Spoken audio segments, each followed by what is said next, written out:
everybody, welcome back to Meals with Marcia. Today I want to share a recipe with you, and it is called Crockpot pulled pork. I'm excited to show you this, so let's get started. The first thing you need is a good pork roast. Now this one's about a 7.5 pound pork roast, and all I've done is I took it out of the package and I washed it, and there is no bone in it. They have cut the bone out. There's a place where they have cut it right here. And like I said, I've washed it and I've patted it dry a little bit, and I'm going to flip it over because I think I'm going to cut a little bit of this fat off the back. We don't want to take all of it off because we want some of that for flavor, but I think I am going to trim it down just a little bit. It's got a lot of fat on the bottom. And this, I just always usually take my knife and just start cutting in there, get it off. Let's see. You want to leave a little bit because that's going to give you a lot of flavor, but you don't want too much because it puts too much grease in there, makes it too greasy. Let's see here. Boop. Get this cut. We love pulled pork, and it's a good, it feeds a lot of people, and you can do a lot with it. Like when we are going to have a lot of people over, we like to do pulled pork. It feeds a lot, like I said. And if we're not going to have a lot of people over, I'll cook it and then I will freeze it in portions. When I shred it up, I'll show y'all that when I come back and shred it up. But it is a good crowd pleaser. A lot of people like it. You can make pulled pork sandwiches. You can just eat the meat with vegetables, or you can we like to do loaded baked potatoes, barbecue baked potatoes with it. Just a lot of stuff you can do with pulled pork. Let's see here. See, I'm about to get it off there. Like I said, I want to leave a little, and I'm just whittling it. I know I don't have a certain technique to do. Some of you guys may have one, but I just kind of whittle it off a little bit. Let me see. That looks good. Now I'm putting this on tonight, guys. That's why I look the way I do. I've been working all day, and well, I worked till 12, then I came home and I was doing some work in my house, cooked supper and all that, so not real fixed up this afternoon, but I wanted to put this on so we can have this for tomorrow evening. You have to cook it most of the night, so. And it keeps good in the crock pot for you. I think that's going to be good. I think I got most all that. We'll leave that right there. Now, all right, now I'm just going to kind of pat it a little bit, and I'm going to put some dry rub on it.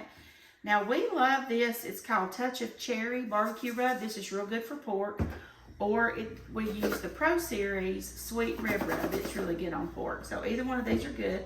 I got both of them out because I'm not sure if I'm going to have enough of just one of them.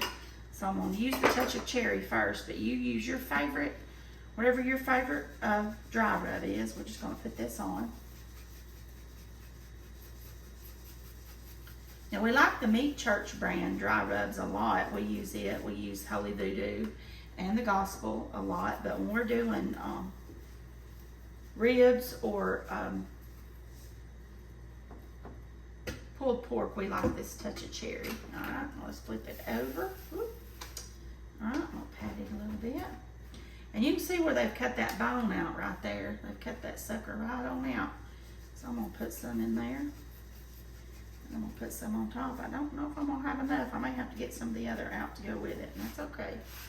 But just put as much or as little as you like. We like a lot of dry rub on ours. We like that flavor that it brings. And this one has a real smoky smell to it. Let's see if I can get this one open now. Yeah, there we go. Like I said, these are both really good dry rubs. And then you can do it on the sides too. Get the sides coated up good. Just kind of get your hands in there. This is messy. There's nothing neat about this, but you know, thank goodness we can just wash our hands and it'll be all right. All right, let's see. Put that on there. Good. Yeah, I believe that's good. Okay. All right. So now I'm going to get my crock pot, and I'm going to be cooking this on low, guys. I'm gonna cook it on low for 8 to 10 hours. I'm gonna set it for 10, and I'll probably wake up early in the morning and I'll come and check it after 8 hours. And if it looks good, I'll just turn it to low.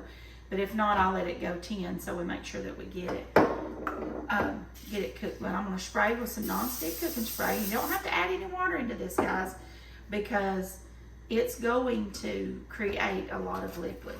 I mean, I know we cut a lot of that fat off, but it still will create some. Let me put a little bit of this dry rub right here on the side.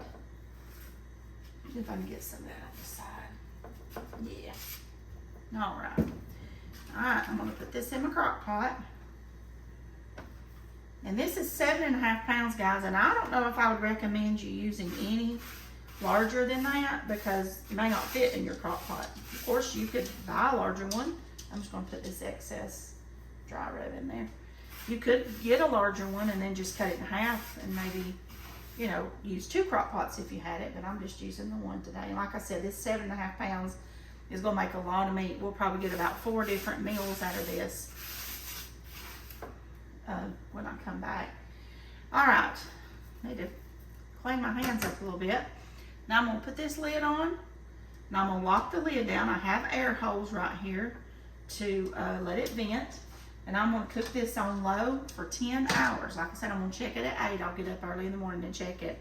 But I'm putting this on before I go to bed, and then I'm gonna come back. I wanna show you guys what it looks like. I'm gonna show y'all how to shred it up, and we're gonna show you how to pack it into bags, like, you know, like what you could do with your leftovers or whatever. And we're gonna have us some really good pulled pork sandwiches. I may make some coleslaw tomorrow with this, and I think that will be delicious. And I can't wait. I can't wait to share it with you, and I can't wait to try it. But I'll be back in the morning, okay? I'll see you in a little while. Hey everybody, welcome back. Okay, last night I put my pork roast in with my dry rub, and I cooked it for 10 hours on low. All right, now we're gonna take it out and we're gonna shred it up. And remember, I did not have a bone in. This one had the bone removed, so it's 7.5 pounds, so we're gonna get every bit of that meat. This is kind of hard to get out. Let me see if I can, because it falls apart. So I'm going to try my best to get it out here. Get it all out for y'all to see. Now, I forgot to tell y'all last night, when you do the dry rub, if you want to, you can get some of what they call liquid smoke, and you can put that in, a few drops of that in, maybe half a teaspoon or something, into your roast, and it'll give it a smokier flavor. But the dry rub that I used has a real smoky flavor in it, so I did not do that. But you can if you like that more smoke. All right, now, the next thing I'm gonna do is I got all this good juice in here. Right here it is. And I'm gonna put it into my separator here. That's what I call it. I got this at Smoky Mountain Knife Works. And what it does is it catches all the bits of fat and stuff like that, and then it just gets the juice out. I'm gonna use that because I'll need it. Probably ain't doing this really correct, but here we go. Just pour that in there, and it's going to strain all those bits off. All right, I'm going to set that back in there. Okay. Excuse me. See, it drains that off, and then it separates the fat and stuff. So we're going to use that in a minute, so let me get that. All right, and then we're going to come in here. We're just going to, well, made a mess with that. Let me get a fork. I'm just going to shred this up with a fork, and it's just going to come apart because we've cooked it low and slow, and it's going to be really tender. Got a lot of flavor in this, guys. This makes the best pulled pork sandwiches. Now, once again, you shred this up. We're going to put it back in the crock pot, but I meant to get a freezer bag. Let me grab that in just a minute when I get this done. Just shred that up really good with your fork, small or as big as you want. We like it pretty small. But just shred it up. Just get all that going. Smells delicious. It's got that dry rub on it. It's got a lot of flavor. Like I said, you see there's a ton of meat in here. And we cut some of that fat off the bottom last night, and this is why, because of all that juice. It's got fat that's going out throughout the meat, so you don't need all of that. It does add flavor, but too much of it will make it too greasy. We don't want greasy. When you're eating bear meat, you know, bear meat's very greasy. Never had it myself, but I've known people that's cooked it and it's just so greasy. And we want some of that grease in there because it gives flavor, but not too much. Okay, this looks pretty good. So there's that. Now, let's see if I can put it up there so you can see. And that's a big old plate of barbecue right there. All right, so we're gonna put it back into, I can handle it. Yeah, it's not too bad. It's warm, but it's not killing me. See if I can get this back in the crock pot for you. And there's a little bit of juice from the pork roast, from the pulled pork on this tray. Just a little. It's okay. Now, let's get me a fork. And there we are back in the pot. Now, and what I'm going to do, see if you can see that. See all that? It's a lot of something. So what I'm going to do is I'm just going to pour a little bit of this juice back in here, not all of it, because I want to keep this from drying out. So I'm just going to do a little. That's probably plenty right there. Maybe a cup of juice. Then I want to stir it. Stir it up, make sure everything's coated. And then I'm just going to leave this on warm, guys, in my crock pot. If you're looking to shop for a crock pot, let me talk about that for a minute. You really want one that will work, that has a timer, because mine has a timer. You turn it on to low or high, and it's 2, 4, 6, 8, or 10 hours. You have it how you want. And then when it finishes cooking, it clicks over to warm, and it holds your stuff warm for you. So like, if I wanted to do this early on a Tuesday morning, just say I'm going to work, I could put this in there on Tuesday morning, and I could let it cook low and slow all day. And when I come home, it'll be warm for me. I just pull it out, shred it up, and do just what I did, and we'll have pulled pork.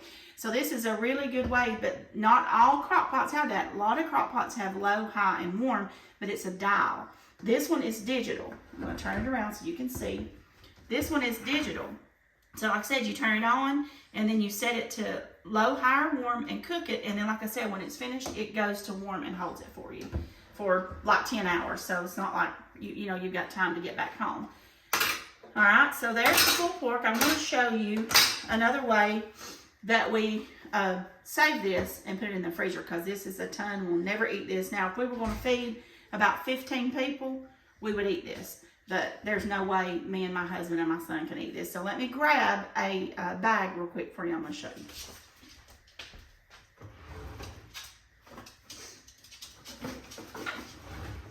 Alright, these are the quart size freezer bags, and that's the ones I usually use for my pulled pork. And I just open them up, and I take a marker, and I put on there the date and put pulled pork, and then I just fill that and then flatten it out, and then you can just lay it in your freezer. And then when you're ready, you can pull that out, and you can have pulled pork sandwiches. You can have barbecue pork baked potatoes. You can have a barbecue pork pizza, like whatever you want. Or if you just want to heat, my husband really ain't crazy about barbecue sauce on his. He just wants his just like this. You could just heat it up in a skillet with a little bit of butter and just eat it like a pork roast, just a plain pork roast with vegetables. So many different things that you can do with this, guys. It is so versatile, and it makes a lot. It feeds a huge crowd. It's not hard to do. Like I said, it takes some time because it has to cook in the crock pot. But if you're pressed and you don't have a lot of time to prep and do, but you want to feed a lot of people, or you want to have something that's going to go a long way, that you can have several meals out, this crock pot pulled pork is the way to go. So anyway, I hope you enjoyed this. And if you did, please subscribe to my YouTube channel, Meals with Marcia. And don't forget that everything you're going to need and how to do this is going to be in the description. Thank you so much for watching. God bless. And I'll talk to you later. Bye-bye.